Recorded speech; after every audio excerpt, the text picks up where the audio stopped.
Donc là on est sur des boisements plutôt naturels, donc notamment avec des châtaigniers, des chênes, on va retrouver du noisetier, donc qui sont vraiment des essences typiques de ces milieux plutôt sableux. Donc là si on prend vraiment ce qu'on appelle nous la roche-mère, ce qu'il y a vraiment au plus profond, on va retrouver plutôt des couches de craie.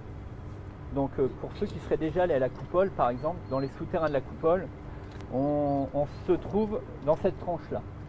Donc cette tranche là c'est ce qu'on appelle la craie à silex.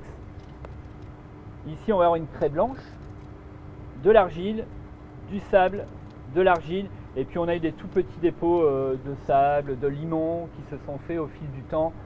Alors si on veut un point plus précis sur la géologie, la craie qui est présente ici s'est formée il y a à peu près 80 millions d'années. Donc là sous nos pieds, sous le plateau. Ça se forme en milieu marin. Donc ça veut dire qu'à l'époque, il y a 80 millions d'années, la mer était ici, présente. Ces silex en fait sont le résultat d'une présence d'animaux au fond de la mer il y a 80 millions d'années, et notamment des oursins qui vivaient au fond de la mer, qui creusaient des terriers dans cette boue plus ou moins dure.